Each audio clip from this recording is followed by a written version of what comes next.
So apparently you've got that swap out going where you've swapped me with my former colleague, and the way you've characterized her is that my glasses mean something different because she used to wear big sunglasses.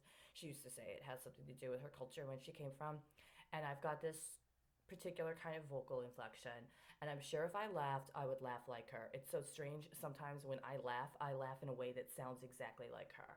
And so you're running some sort of biometric account on my identity right now, connected to whatever you created off of her, and I know exactly what it is. And I'm very grateful right now. I'm just gonna let you know I'm grateful because a bunch of things just came together. They had a plumbing van outside called Larry's. You know who Larry is? And everybody who I've been able to talk to in the last year knows who Larry is. Larry, how's your ex wife, man? How's your ex wife? You know, the one people know about. How's she doing? She clean you out yet? Huh? Did you get that clog out of the sewage system? You know, I'm telling you guys, people in the sewage system, workers for the city, and the when it comes to streets and sand in Chicago and Cicero, it's very, very different than anywhere else. And I've been around a place or two, let me tell you. But I'm not interested right now in streets and sand, just so you know. That's not where I'm going. I'm going with business opportunity. Just I just made up an outline just like that. See, I was up all night last night. It's been happening for the last couple of weeks. I'm up all night trying to like cover whatever is floating on the Asian markets so it can post domestically the next day. And then I end up like sleeping in the early part of the day. But this, right as I saw Larry's like rolling off, what did I get? Exactly what I've been looking for. In August of 2017, there was a big time announcement that there was a major hack to a credit bureau. And that day, I was at the library, and it was a very strange day because literally there was only me and one other person at the public computers in the library. This had never happened before. There might be a couple open computers. So there's like maybe like 30, 40 computers in the main room. They have this thing in Houston where they centralize it. It's different at different library systems.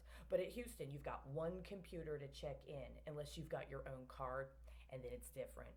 But if you're using a guest pass, you got one computer, and then once you check in at that one computer, they assign you a computer, right? It's one of those things. I told them the first day I was in Houston, it wasn't going to work. And so, whatever they had expected me to do, I wasn't going to do it because I already saw what the problem was with this system. And that day, it became very apparent. Me and only one other person were on the public computers. And what had happened was there had been some crash in the city where all of the computers went down. And so it came up, and so I got on the computer, and literally every other desktop was available to me. It wasn't like right there in your face. There was an extra folder on the desktop that hadn't been there before in any of my other sessions. And I opened it up and I could access real time whatever anybody was doing on their desktop at that time frame. And I was like, wow, okay, this makes sense. I've seen it before. I had seen it before when I was trying to get a job at one of those job placement centers that's funded by the state. And somebody else was somewhere else on the phone with me doing that very thing. I was like, oh, okay. And I kept thinking, well, how often do they do that? How often do they look at what you're doing on your desktop from afar and remotely? And or maybe even change things that you're doing or do things on the side. So if somebody were to run or pull your record of what you did on the internet, it would look like you did something different than you actually did. See, I suspect they do this, and I actually proved it one day, but that was in Dallas. That's a different story. But I bring this up because that day it confirmed some things that had been happening. And apparently somebody wants to run that record again, but it's a little bit more precise. There is somebody who, at least for a substantial amount of time, was the executive director of a group called the Houston Office of Business Opportunity, which is abbreviated Hobo. I've had a problem with this since I first heard about it, and I've had a problem with it since I first saw their branding and marketing throughout Houston. Not just because I was homeless, but because by that time I had met two homeless people, both of whom were African American men, by the way. So don't go getting all racist on me. two African American men who had very compelling business ideas.